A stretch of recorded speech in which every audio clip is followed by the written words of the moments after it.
함께 기도하겠습니다. 사랑의 주님, 감사합니다. 오늘도 주의 말씀을 통해 마음속에 있었던 모든 쓴뿌리가 발견되게 하시고 내려놓아지게 하시고 치료되게 하시고 주님을 온전히 뱀으로 말미암아 내 삶의 치유를 경험하는 시간이 되게 하여 주옵소서. 예수 그리스도의 이름으로 간절히 기도하옵나이다. 아멘. 오늘 시편 17편 말씀은 아마 오전에 담임 목사님의 설교를 통해서도 들으셨을 겁니다. 근데 같은 본문으로 오늘 그 중에 2절과 15절을 같이 먼저 읽어보려고 합니다. 2절, 시편 17편 2절 함께 같이 읽습니다. 주께서 나를 판단하시며 주의 눈으로 공평함을 살피소서. 그리고 15절 같이 읽습니다.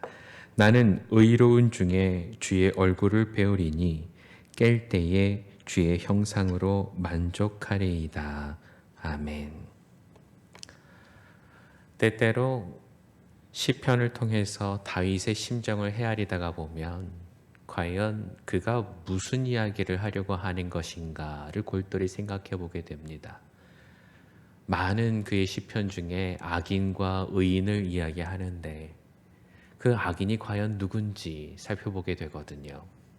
근데 그가 만일 사울에게 쫓기면서 사울을 의도하고 의식하고 쓴 글이라면 사울이 과연 악인일까? 그리고 본인은 의롭다라고 얘기를 하면서 자신을 의인이라고 생각했을까? 이런 의문을 먼저 품어보게 됩니다. 근데 사울은 어떻게 따져보면 그가 정말 다윗이 사랑하는 친구의 아버지거든요. 친구 요나단의 아버지. 그뿐인가요? 사랑하는 아내 미갈의 아버지이기도 합니다. 그러니 장인어른이기도 하죠. 결혼의 관계가 맺어지기 전에도 어떻게 보면 그가 정말 존경하는 멘토이기도 했습니다. 정말 소중한 사람이었는데 그가 다윗을 적대하고 나니까 악인이 되어버렸을까요? 그가 얘기하는 이 시편의 이야기를 읽다가 보면 적어도 오늘의 말씀 속에서는 그를 대적하는 사람들에 대해서 의식하고는 있지만 뚜렷이 악인이라고 얘기하는 것 같지는 않아 보이거든요. 달리 얘기를 하자면 다윗은 스스로를 의인이라고 얘기했는가?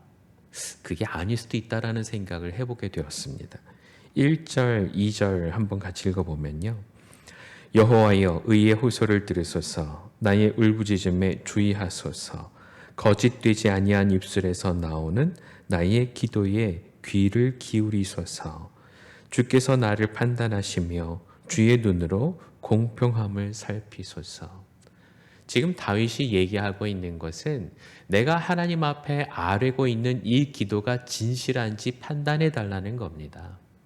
때문에 다윗이 지금 얘기하고 있는 의로움은 하나님이 의로우시니 내가 하나님께 맞추려고 하는 내 마음을 봐주소서 하는 거거든요. 때문에 때로는 그가 의인이라고 얘기를 하고 악인이라는 표현을 쓰지만 내가 결코 상대적으로 저 사람보다 의롭다라는 얘기를 하고 있거나 나는 조금도 티가 없는 완벽한 의인이다라는 것을 자랑하는 것이 아닙니다. 지금 다윗은 얘기하기를 하나님 앞에 모든 걸 다 털어놓는 벌거벗은 채 서 있는 아이입니다라는 것을 고백하는 거거든요. 그래서 3절 말씀도 보면 주께서 내 마음을 시험하시고 밤에 내게 오시어서 나를 감찰하셨으나 흠을 찾지 못하셨사오니 내가 결심하고 입으로 범죄하지 아니하리이다. 이 이야기는 내 기도가 조금도 거짓이 없다라는 것을 얘기하는 것이지 내가 저들보다 옳다라는 것을 주장하는 것이 아닙니다. 때문에 오늘 이 이야기를 통해서 우리는 기도에 대한 팁을 3가지 얻을 수 있다라고 생각합니다. 첫 번째, 솔직해져야 합니다. 다른 사람에게가 아니라 우선적으로 하나님 앞에 솔직해져야 합니다. 솔직해진다면 어떤 의로움이 있는가 하면 하나님 앞에 모든 것을 다 드러놓게 되었을 때 주님은 용서하실 수 있는 분이니 내 죄의 문제가 해결될 수 있다라는 것입니다. 때문에 주님 앞에 솔직해져야 합니다. 모든 것을 다 털어놓고 나의 죄까지도 다 털어놓게 될 때에 그때에 하나님의 의로움 안에 내가 보호받을 수 있는 것이죠.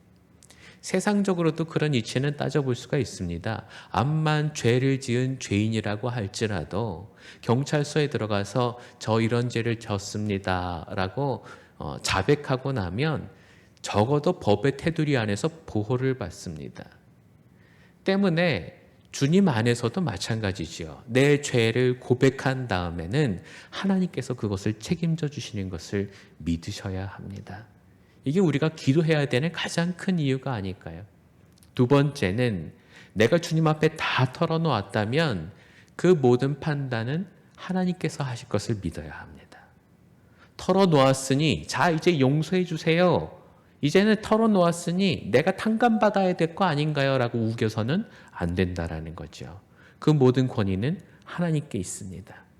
지금 다윗은 그걸 얘기합니다. 내가 주님께 모든 것을 털어놓았으니 주님께서 감찰하여 주옵소서. 주님께서 판단하실 때에 만일 벌이라면 달게 받을 것입니다. 근데 주님께서는 내 마음을 잘 아시는 분이니 내가 불쌍하다면 주님께서 나를 불쌍히 여기신다면 용서해 주실 것도 믿어야 합니다. 오래전에 한 집사님의 이야기를 듣게 됐습니다. 그 집사님은 자식이 너무나도 아파서 그 자식을 위해서 기도하고 있었는데 문제는 그 자식이 나으면 좋겠는데 낫지 않는다라는 것이죠. 3년을 병수발을 했는데 점점 더 병들어서 결국에는 식물인간이 되어버리고 말았습니다. 그 병상에서 4년을 더 보냅니다. 그래서 7년 동안 자식을 병간호를 했지만 애가 깨어난다라는 보장도 없어 보이고 옆에 있는 의사들마저도 이제는 내려놓으라고 조언을 합니다.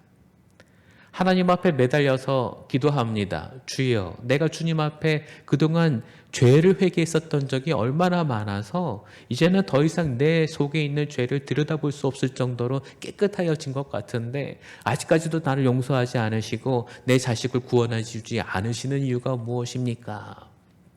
근데 7년이 넘어서야 그의 기도 속에 이런 기도가 나오더랍니다. 아브라함에게 이삭을 바치라고 하셨던 그 하나님이 오늘 나에게 이 자식을 바치라고 한다면 내가 안 된다고 할 것인가? 근데 바로 그 질문에 스스로 대답하면서 내 주여, 내 자식을 바치겠나이다. 그 마음을 먹는데 마음이 평안해지더라는 것이지요. 우리가 주님 앞에 기도하는 이유는 무엇입니까? 문제가 반드시 해결돼야 하는 것입니까? 누군가에게서 내가 해함을 받고 있다면 그 사람이 잘못돼 버려야 내가 기도 응답 받는 건가요? 그게 아니라는 거죠. 주님 앞에 다 털어놓았다면 주님께서 하실 권리를 가지신다라는 것을 우리가 믿어야 하는 것이지요. 내가 거두지 못한다 할지라도 내가 원하는 대로 일이 풀려가지 않는다 할지라도 바로 그곳에 하나님은 살아계시고 하나님이 주인이시고 주님이 판단하신 대로 우리의 삶은 이어져 갈 것이라는 것이죠. 그걸 인정하는 게 기도가 아닐까요? 내 뜻이 관철되는 게 기도가 아니라 하나님의 뜻이 이루어지는 것이 기도입니다. 그러므로 말미암아 하나님께서 오늘 우리에게 이 말씀을 가르쳐주고 계시는 거죠.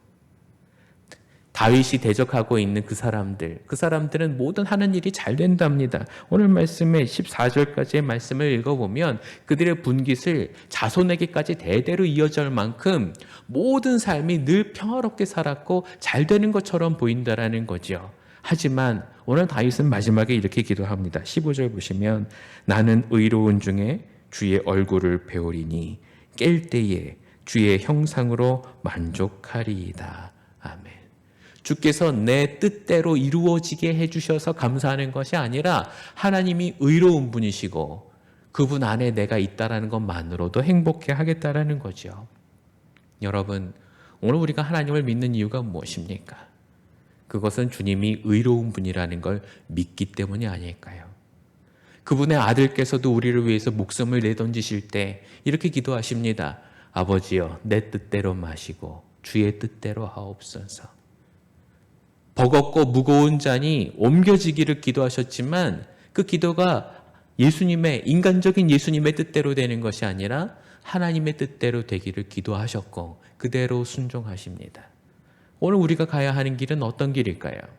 내 뜻이 이루어지는 길일까요? 아니면 하나님의 뜻이 이루어지는 길일까요? 마지막으로 우리가 한 가지 또 가져야 될 기도의 팁이 있습니다. 그건 바로 모든 일들은 하나님께서 이끄시는 대로 따라가기만 한다면 주님께서는 기뻐하실 거라는 겁니다. 때문에 우리도 주님과 함께 더불어 기뻐하기만 하면 됩니다. 오늘 우리의 삶, 어떻게 보면 희망이 별로 없어 보입니다. 코로나 때문에 집에 갇혀 있고, 어떤 분들은 직장을 잃었을 터이고, 어떤 분들은 하는 모든 것이 잘 안 되는 것처럼 그런 좌절감을 가지고 계실지도 모르겠습니다. 하지만 우리가 지금 이 상황 가운데서 반드시 이루어야 할 일이 있다면 바로 하나님을 만나는 일이고, 그분 앞에 이렇게 기도할 수 있는 조금 더 거리낌이 없고 거짓이 없는 관계가 회복되는 것이라는 것을 믿으시기를 바랍니다. 기도가 이루어지게 될 때 내 뜻은 이루어지지 않는다 할지라도 하나님의 그 뜻을 바라보면서 만족할 수 있는 길이 바로 여기 있기 때문이죠. 그 하나님의 길, 그 길을 걸으시는 여러분과 제가 되기를 바랍니다. 행복과 즐거움 속에서 남들보다 낫다라는 것을 만족으로 여기는 삶이 아니라 하나님이 계시는 것을 보면서 그로 인해서 만족해야 할 수 있는 그런 참된 다윗과 같은 믿음을 가진 여러분과 제가 되기를 그리스도의 이름으로 축원합니다.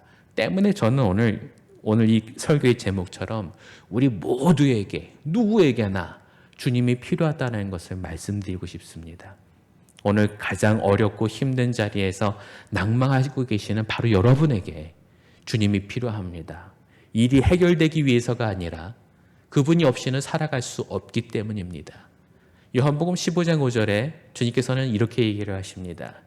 나는 포도나무여 너희는 가지니 내가 너 안에 네가 내 안에 있으면 사람이 열매를 많이 맺나니 나를 떠나서는 너희가 아무것도 할 수 없음이라. 우리는 주님을 떠나서는 아무것도 할 수 없습니다. 주님이 계셔야 행복해질 수 있습니다. 바로 그런 존재이기에 오늘 우리에게는 주님이 반드시 필요합니다.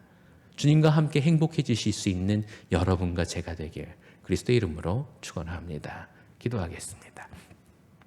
삶이 너무나도 힘들고 어려워도 이 삶을 이겨내는 모든 열쇠가 주님께 있음을 믿습니다.